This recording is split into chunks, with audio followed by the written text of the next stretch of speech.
గురించి భారతదేశంలో ఇంతకుముందు జరిగినటువంటి ఎలక్షన్ కమిషన్ ద్వారా ఆంధ్రప్రదేశ్లో ఎస్ఐఆర్ ప్రోగ్రాం జరుగుతుంది. ఇప్పుడు ఏదైతే ఓట్లు ఉన్నాయో ఆ ఓట్లన్నిటిని కూడా మళ్ళీ అప్లై చేసుకొని కొత్తగా ఓటు జాయిన్ చేసుకునేటటువంటి కార్యక్రమం ఈ యొక్క ఎస్ఐఆర్ ప్రోగ్రాం.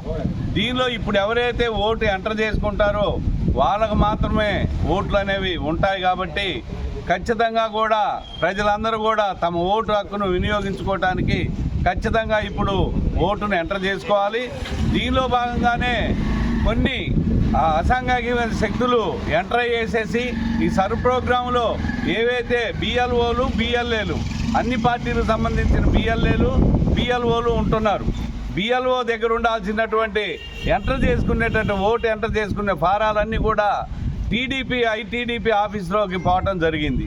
అంటే ఈ అక్రమాలకి ఇదే ఒక పరాకాష్ట. ఇంతకుముందు కూడా పశ్చిమ బెంగాల్లో కానీ బీహార్లో కానీ ఈ ఓట్లు తీసేసేటువంటి కార్యక్రమం, లక్షలాది ఓట్లు, అట్లనే తమిళనాడులో కూడా ఓటు తీసేయటం జరిగింది. ఎవరికి అనుకూలంగా ఉన్నటువంటి గవర్నమెంట్ అధికారంలో ఉందో వాళ్ళ యొక్క ఓట్లు ఉంచుకొని ఆ యొక్క కౌన్సిల్ కానీ వార్డులలో తెలిసినటువంటి వైసీపీకి సంబంధించిన ఓట్లని తీసేయడానికి ఈ ఐటీడీపీ వాళ్ళు ఈ యొక్క ఫారాలన్నీ కూడా బెదిరించేసి బిఎల్ఓలను బెదిరించేసేసి వాళ్ళ ఆఫీస్కి తీసుకెళ్ళేసి వాళ్ళు స్కానింగ్ చేసుకోవటం జరుగుతుంది. కాబట్టి ఇది అక్రమం. ఎవరైతే అది ప్రజాస్వామ్యంలో ఎవరైతే అధికారులు ఉన్నారో వాళ్ళ దగ్గరే ఆ ఫారాలు ఉండాలి, కానీ అవి అధికారంలో ఉన్నటువంటి పార్టీ వాళ్ళు తీసుకొని బెదిరించేసేసి ఈ ఓట్లని ఎస్కేప్ చేద్దామని చూస్తున్నారు. కాబట్టి ఇది ప్రజలందరూ కూడా అప్రమత్తంగా ఉండి ఎవరి ఓటు కూడా పోకుండా చూసుకుంటారని ఆశిస్తున్నాము.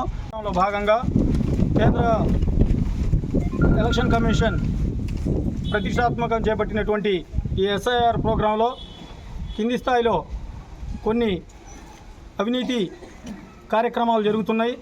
దీంట్లో ప్రూఫ్గా నిన్న టీడీపీ కార్యాలయంలో జరిగినటువంటి ఈ ప్రత్యక్ష సాక్ష్యమే ఆంధ్ర రాష్ట్ర ప్రజలందరూ గమనించాలి. దీనిలో భాగంగా ఒక టీడీపీ ఆఫీసులోకి ఈ ఎన్విరాన్మెంట్ ఫామ్స్ ప్రత్యక్షంగా వాళ్ళ ఆఫీసులో కనబడ్డాయంటే వాళ్ళు ప్రజలకి ఏ విధంగా సందేశం ఇవ్వదలుచుకున్నారని ఈ విధంగా ఈ ప్రభుత్వాన్ని ప్రశ్నిస్తున్నాం. రేపు భవిష్యత్తులో ఓట్ల తొలగింపు కార్యక్రమం కూడా తీసేయడానికి ఇది ఒక ఉదాహరణగా భావించవచ్చు.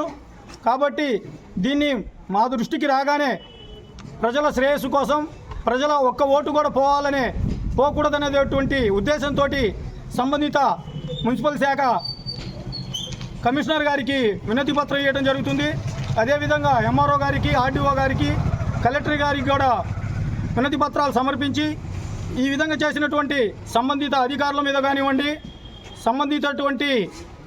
చేసినటువంటి శాఖపరమైన చర్యలు తీసుకోవాలని, అదేవిధంగా రేపు అర్హులైనటువంటి ఒక్క ఓటు పోయినా దానికి చట్టరీత్యా మేము కోర్టుకు పోయి ఒక్క ఓటు కూడా పోకుండా చూస్తామని చెప్తూ రాష్ట్రంలో ఉన్నటువంటి ప్రజలు కూడా ముఖ్యంగా గమనించి తమ ఓటుని సద్వినియోగం చేసుకోవాలని, ఓటు లేని పక్షంలో సంబంధిత అధికారులపై కూడా పరోక్షంగా ఒత్తిడి తేవాలని కోరుకుంటూ ఈ అవకాశం ఇచ్చినటువంటి పెద్దలకు ధన్యవాదాలు తెలుపు.